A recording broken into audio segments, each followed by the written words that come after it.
Muito bom dia, pessoal. Hoje, dia 15 de setembro de 2023, o título do nosso vídeo não podia ser diferente. Um triste capítulo na história da defesa criminal no Brasil. Eu acordei hoje, dia 15, com meu celular repleto de mensagens. Muitas mensagens de WhatsApp, no direct do Instagram, alunos, colegas da advocacia, amigos que, embora não sejam da área do direito, também ficaram assustados com as cenas que nós assistimos ontem na sessão ao vivo do STF. Então é sobre isso que nós vamos falar hoje. Vamos comentar para vocês sobre os julgamentos que se iniciaram daquela situação do 8 de janeiro, que todos vocês sabem, né? Os réus foram acusados de tentar destruir o Estado democrático de direito, de tentar destruir a nossa democracia. E ontem, depois de iniciadas as sessões de julgamento, nós ficamos extremamente assustados com algumas questões ocorridas ali. É sobre isso que nós vamos falar hoje, mas antes eu vou te pedir, se você não é inscrito no nosso canal, se inscreva, ative o sininho para que você possa receber todas as nossas atualizações, todas as vezes que postarmos um vídeo, o YouTube irá te avisar. E é muito importante para nós, para o nosso canal, que você se inscreva, que você divulgue o nosso vídeo, para que outras pessoas tenham acesso e as plataformas possam entender e entregar para vocês cada vez mais tudo aquilo que nós produzirmos aqui. Meu nome é o Arlen Freire, mais conhecido como professor Arlen Freire. Sou advogado criminalista, professor de Direito Penal e de Processo Penal. E vamos hoje falar sobre esse julgamento que está ocorrendo, porque são vários réus que serão levados a julgamento. E os julgamentos se iniciaram na quarta-feira, salvo engano, hoje é sexta, se iniciaram na quarta. Ontem nós tivemos mais 3 julgamentos e provavelmente na semana que vem serão retomados. Mas o que nós queremos falar sobre os julgamentos de ontem?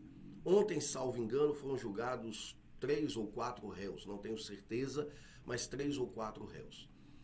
E nesse plenário aqui, você está vendo aqui, ó, mais ou menos aqui, exatamente aqui, ó, nós temos a tribuna que pode ser ocupada pela defesa, seja advogado constituído, seja defensoria pública, para fazer sustentação oral no momento que antecede o julgamento. Então vamos entender primeiro o que é essa sustentação oral, para que ela serve e o que aconteceu ontem. Vejam bem, vocês percebem aqui onde estão sentados os ministros, que poderia ser a Câmara julgadora de um tribunal de justiça de um estado, de um tribunal regional federal. O que muda é a quantidade, tá? A depender do processo que está sendo julgado no Tribunal de Justiça, nós teríamos aí 5 desembargadores. A depender, se nós estivéssemos no STJ, teríamos 5 ministros. Mas a depender da causa e do que prevê o regimento interno daquela casa, nós podemos ter aí 10 ministros, 10 desembargadores, 20 desembargadores. No caso do STF, nós temos 2 turmas, uma com 5 ministros e outra com 5 ministros, a primeira turma e a segunda turma. Mas algumas ações são julgadas pelo plenário. E quando a gente diz julgamento em plenário, nós estamos dizendo as 2 turmas juntas e o ou a presidente presidindo os trabalhos. Aí nós temos a casa cheia, os 11 ministros. Pois muito bem, aí por isso que nós falamos de julgamento em plenário completo. O que aconteceu e o que deve acontecer em todo o processo criminal é que o advogado ou o defensor público tem direito de se inscrever com antecedência para no dia do julgamento proferir uma sustentação oral. E a grande questão aqui é saber para que isso. A ministra Carmen Lúcia ontem até disse, a sustentação oral não é obrigatória, e é verdade, não é. Não são todos os processos criminais que nós, advogados, fazemos sustentações orais. Mas alguns, a gente entende que essa sustentação é necessária. E aí a pergunta é, mas para que fazer sustentação oral? Primeiro vamos entender sobre a questão do tempo. Depende de cada regimento. O regimento do Tribunal de Justiça de Minas prevê um tempo, o regimento do Tribunal de Justiça de Santa Catarina pode prever um tempo diferente, mas normalmente nos tribunais de justiça, nós temos ali 15 minutos para fazer essa sustentação oral. No STJ, no STF, a depender da ação que está sendo julgada, nós podemos ter meia hora, podemos ter 1 hora para fazer essa sustentação oral. Isso vai depender da causa e vai depender do tribunal. Esses minutos devem ser usados pelo orador, seja o representante da advocacia, o representante da defensoria pública, ou até mesmo o Ministério Público também pode fazer sustentação oral. Esse tempo deve ser usado para eu enfrentar as provas do processo. Percebam, quando chega nesse momento aqui, se eu estou falando do julgamento de uma ação, quando chega nesse momento, o processo já foi instruído. Se eu tivesse em grau de recurso em um tribunal, eu já teria uma sentença contra a qual eu estava recorrendo. No caso do STF, que exerce aqui competência originária de julgamento, o julgamento ainda não ocorreu. Esses ministros vão julgar a minha causa. Esses ministros vão julgar o meu cliente. E a minha sustentação oral deve ser uma sustentação oral técnica. Técnica, para que eu possa fazer o enfrentamento das provas dos autos. É nesse momento que, por exemplo, eu mostro para o ministro onde que o meu cliente estava no dia dos fatos, quanto tempo ele permaneceu naquele local e ali, de repente, eu possa demonstrar, com base em dados concretos, coordenadas geográficas, imagens, prints de tela, dados de uma interceptação telefônica, dados de uma quebra de sigilo fiscal ou bancário. É o momento onde eu tenho que enfrentar as provas para tentar formar o convencimento do julgador de acordo à minha tese. Percebam, eu disse ontem nas minhas redes sociais, esse é o momento em que eu vou fazer pelo cliente o que ele não consegue fazer sozinho.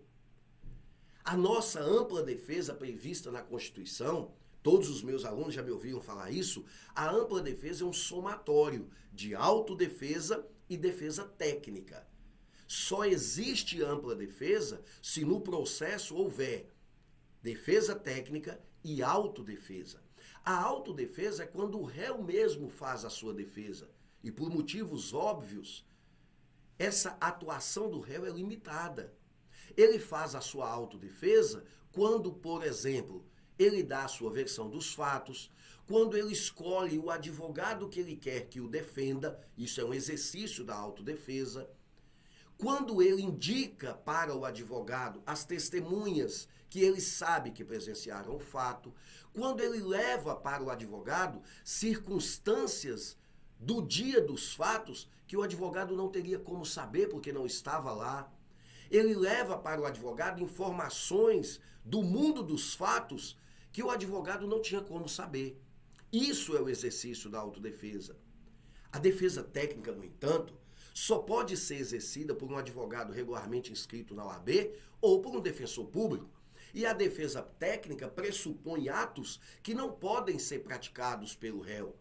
Um peticionamento, despachar com as autoridades judiciais ou do Ministério Público ou das atividades policiais, especificar provas nos autos, atuar em conformidade com o ordenamento jurídico vigente, que não necessariamente é do conhecimento do réu.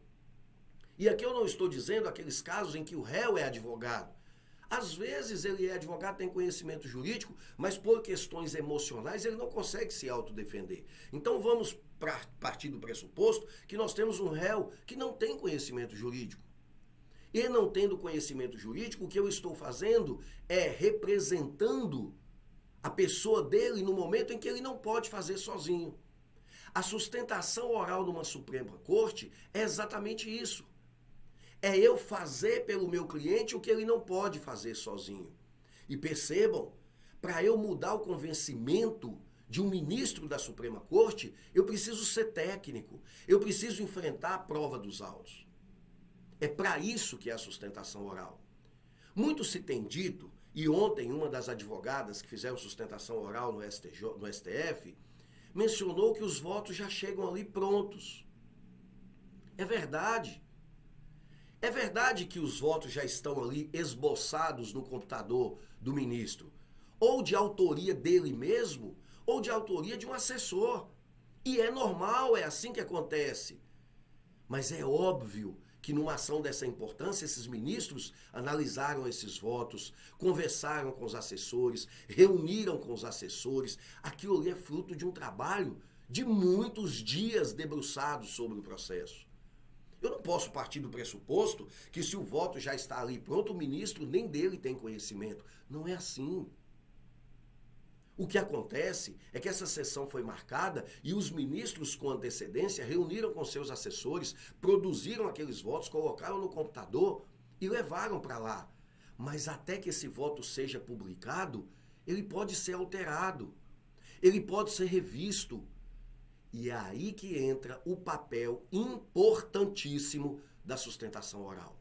É o momento em que eu posso demonstrar para o ministro que houve um equívoco. Ele, ouvindo a minha sustentação oral e vendo o que está no voto, ele pode, de repente, pensar, eu não tinha me atentado a isso, eu não tinha visto essa prova. Imagine eu, na sustentação oral, demonstro que na folha tal dos autos tem uma prova assim, tem uma imagem assim. E o ministro olha assim, eu não tinha visto essa prova. E aí acontece algo que com certeza vocês já viram ou ouviram dizer. O julgador pede vista. Terminada a sustentação oral, o julgador fala para o presidente, senhor presidente, eu quero pedir vista dos autos, eu vou rever meu voto. Essa é, na minha opinião, a maior vitória de quem faz uma sustentação oral. É, sem dúvidas nenhuma, a maior vitória. Eu convenci o julgador a rever aquele voto que, em tese, já estava pronto. É para isso que é a sustentação oral. E acreditem, ali no STF, quem assistiu ou quem for assistir os julgamentos vai perceber que existiu muita divergência. Teve ministro que manifestou pela absolvição de todos os crimes, teve ministro que manifestou pela absolvição de alguns crimes, teve ministro que manifestou pela redução da pena. Nós tivemos várias divergências ali. E essas divergências podem ter nascido do trabalho da defesa. Então percebam que a sustentação oral é o momento adequado para se fechar com chave de ouro o trabalho da defesa.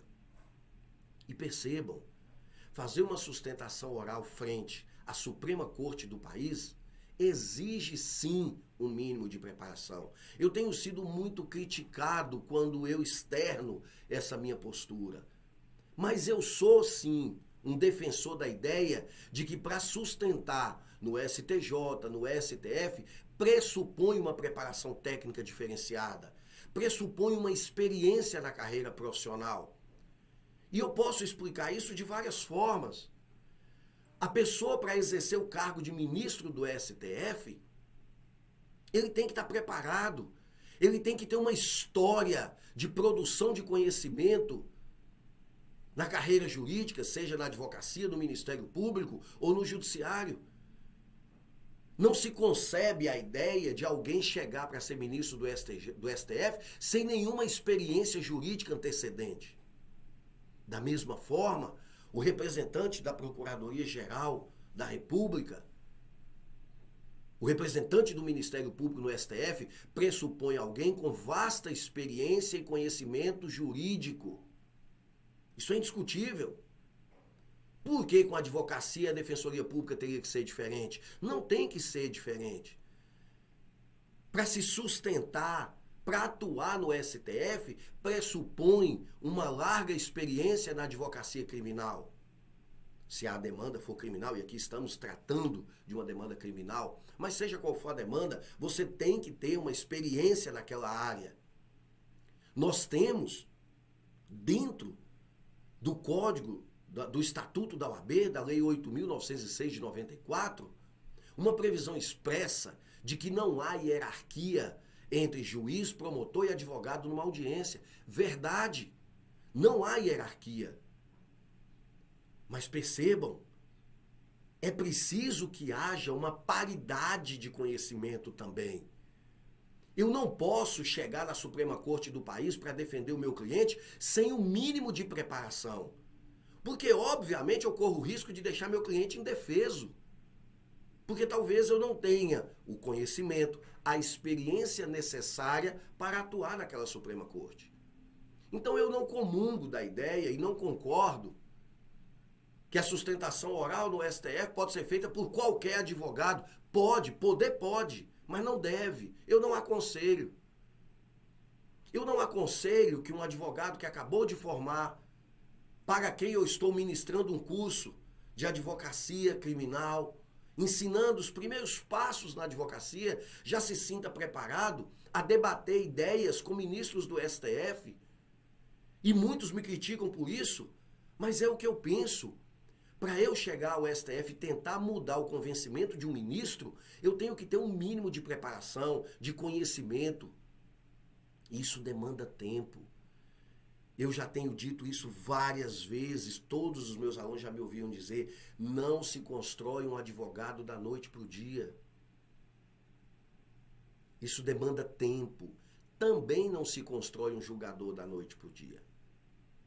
E percebam, é normal que eu não concorde, que eu critique a postura jurídica, pessoal, social de vários ministros do STF, ou de desembargadores, ou de juízes. Tudo bem, eu posso criticar, eu posso não concordar com nada de que determinados ministros fazem, beleza, eu posso, mas eu sou obrigado a respeitá-lo como autoridade constituída. Todos que me conhecem sabem o quanto eu falo isso. Não confundam combatividade com agressividade. Ser combativo não é ser agressivo. Ser combativo é eu, de alto e bom som, de cabeça erguida, discordar do que fala a presidente do STF, discordar do que fala os ministros do STF, com fundamentos jurídicos, sem abaixar a cabeça para nenhum deles. Combater as ideias que são contrárias às minhas, isso é ser combativo, mas de forma ética, de forma justa, enfrentando as provas dos autos, enfrentando as leis vigentes no país.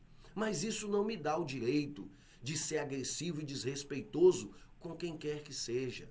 Eu não posso ser desrespeitoso com a vítima, eu não posso ser desrespeitoso com o juiz, nem com o promotor, nem com as forças policiais. Isso não é ser um bom advogado, ser um advogado combativo.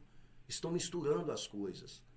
Eu posso não concordar com nada que o STF está fazendo, mas eu preciso combater o que eles estão fazendo com argumentos jurídicos sérios.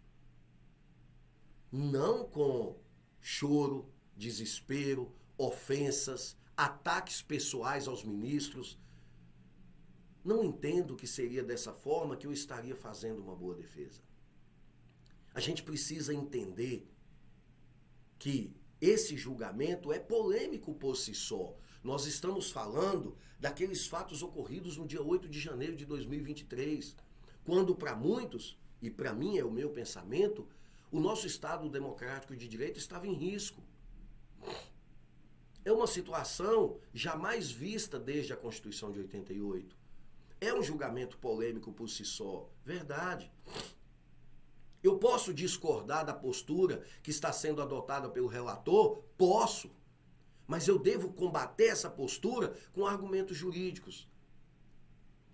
Nas sustentações orais que assisti ontem, eu não vi nenhum embate jurídico sério enfrentando, por exemplo, o sistema acusatório e o sistema inquisitivo. De repente, eu tentar demonstrar para o ministro que da forma como ele agiu, ele está resgatando o sistema inquisitivo, em que todas as funções se concentram na mão de uma pessoa só. A pessoa investiga, ela acusa e ela mesma julga. Para quem quiser conhecer um pouco sobre isso, leia um pouco sobre o sistema inquisitivo, as fogueiras das inquisições. Vocês vão lembrar disso. O sistema inquisitivo é o sistema em que todos os atos de um processo centralizava na mão de uma só pessoa. Ele investigava, ele acusava, ele julgava, ele prendia, ele soltava. Eu posso entender que algum ministro no STF, que o relator Alexandre de Moraes está agindo como se fosse num sistema inquisitivo? Posso. Mas eu sou obrigado a respeitá-lo e combater isso com argumentos jurídicos e, de repente, chamá-lo a refletir sobre o fato de que o nosso legislador, em recente alteração no Código de Processo Penal, artigo 3º-A, estabeleceu que no Brasil está implementado o sistema acusatório. E o sistema acusatório tem as funções por demais diversas. No sistema acusatório, cada um exerce sua função. Um acusa, o outro defende e o outro julga. A pessoa que acusa e julga não pode ser a mesma. A pessoa que acusa e defende não pode ser a mesma. A pessoa que defende e que julga não pode ser a mesma. As funções são distintas. E eu posso sim fazer uma sustentação oral, enfrentando argumentos jurídicos, com demonstrações técnicas incisivas da nossa Constituição e da nossa legislação. Eu posso discordar com veemência, com altivez de tudo que está sendo feito pelos ministros. Mas eu não tenho o direito de desrespeitá-los. Mesmo porque não é dado a eles também o direito de desrespeitar os advogados. E se isso foi feito em algum momento, que se tome as providências cabíveis. O que nos entristeceu no dia de ontem é porque fizeram dessa tribuna aqui, ó, a tribuna da defesa, fizeram dessa tribuna o Muro das Lamentações. Tudo que eu assisti ontem foram lamentações, choro, reclamações, revolta, discursos políticos inflamados, discursos partidários, a meu ver, inoportunos naquele momento. Volto a dizer, posso não concordar com o promotor, posso não concordar com o juiz, posso e certamente serei combativo às ideias deles. Vou de encontro a tudo que eles falarem, mas com respeito. A partir do momento que eu desrespeito qualquer uma das autoridades constituídas, eu não posso exigir nenhum respeito e certamente o meu cliente estará numa situação muito complicada. Finalizo essa manifestação, esse desabafo, dizendo que a situação vista ontem não foi estrategicamente correta. Muitos dos advogados que ali fizeram sustentações confundiram o STF com o Tribunal do Júri. Algumas sustentações foram feitas de forma emocionada, com uma oratória muito bem feita, que talvez produziria um excelente resultado no Tribunal do Júri, onde quem julga são pessoas leigas escolhidas no seio da sociedade e que julgam com base na sua íntima convicção. E assim sendo, podem julgar por vários fatores, emocionais, sociais, morais, religiosos. Afinal de contas, os jurados julgam com base no que eles entendem ser justo e não necessariamente no que é legal. Eles não precisam fundamentar a sua decisão. Então, quando se faz um discurso emocionado no plenário do júri, pode ser que se convença um jurado pela emoção. Mas essa estratégia, ela não funciona quando eu vou fazer a minha sustentação oral para um julgador togado, para um juiz togado. O juiz togado, com base no artigo 93, inciso 9 da Constituição Federal, tem que fundamentar a sua decisão. Ele julga com base no livre convencimento motivado. Ele é livre para apreciar as provas do processo, fazer o seu convencimento e motivar porque julgou daquela forma. Ele não pode julgar com base na íntima convicção. E se eu faço uma sustentação oral para tentar mudar o seu convencimento, é natural que, no mínimo, eu o respeite. Porque se eu inicio a minha sustentação já atacando pessoalmente o julgador, o meu cliente está fadado ao fracasso. Porque somos seres humanos.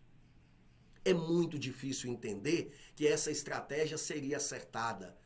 Eu fazer uma sustentação direcionada a mudar o convencimento do julgador e optar, no decorrer dessa sustentação, em atacar a moral e a honra desse julgador. Lamento, mas foi um dia triste para a defesa criminal na história do nosso país. E é assim que eu penso, respeito às opiniões diversas. O nosso vídeo está aqui, publicado e com espaço aberto para que todos possam comentar o que quiserem, perguntar, tirar dúvidas, criticarem, fiquem à vontade. Mas esse é o posicionamento do professor Arlen Freire, advogado criminalista. Muito obrigado.